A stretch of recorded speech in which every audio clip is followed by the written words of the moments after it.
deeper.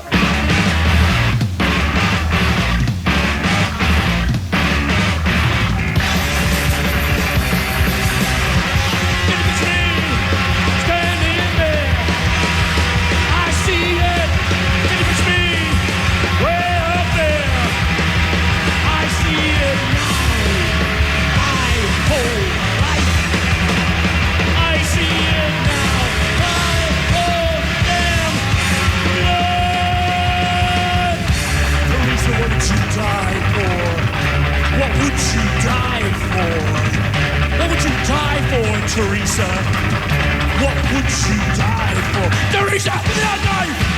Give me that knife! Teresa, give me that knife! Give me that knife! Teresa, give me that knife! Give me that knife! Teresa, give me that knife! Give me that knife! Teresa! Give it to me! Give it to me! I see it! Give it to me! Right up there! I see it now! My whole life! I see it now! My whole damn life! Teresa, what would you die for? What would you die for? What would you die for, Teresa? What would you die for? Teresa, give me that knife! Give me that knife! Teresa, give me that knife! Give me that knife! Teresa, give me that knife! Give me that knife! Teresa, give me that knife! Give me that knife! Teresa! Give me a picture of me! I'm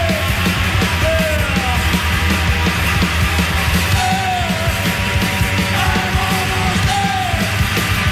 I'm almost there! I'm almost there! Teresa, give me that knife! Teresa, give me that knife! Teresa, give me that knife! Teresa, give me that knife! Teresa!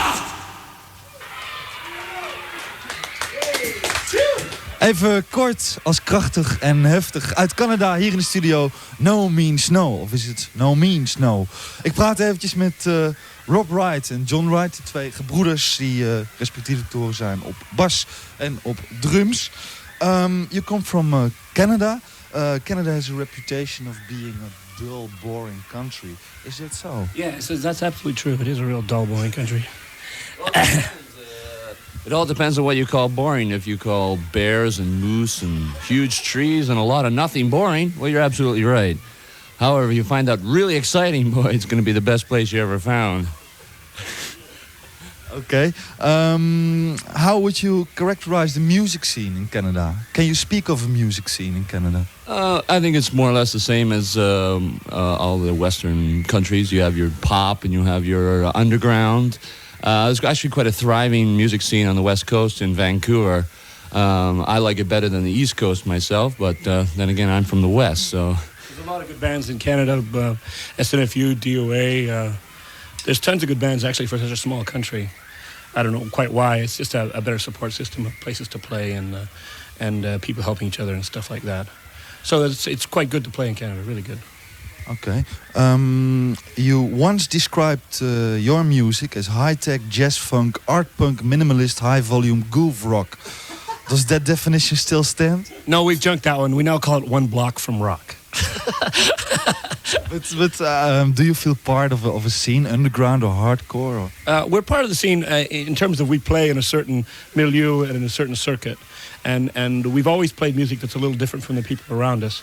But it's the underground, the punk scene that accepted it, and that's where our audience is, and so that's the audience to whom we play with. But we don't play any specific style of music. We don't set out to write hardcore songs or rock songs or jazz songs. We just write songs that occur to us and play them the way they should be played and hope people like them.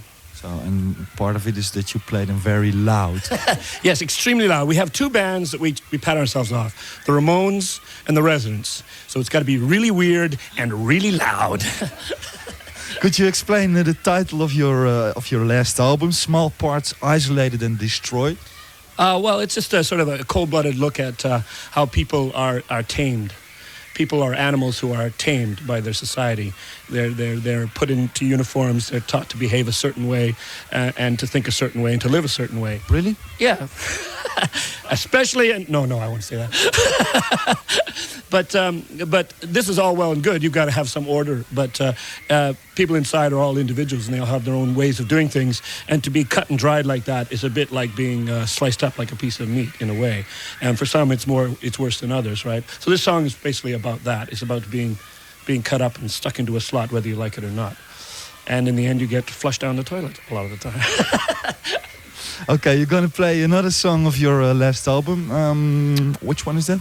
This is called Dark Ages. It was written by my brother John on drums. And it's the first song on our new album. Okay, well, go ahead. Are you ready? Okay. This one's Dark Ages. 1, 2, 3, 4.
Thank you.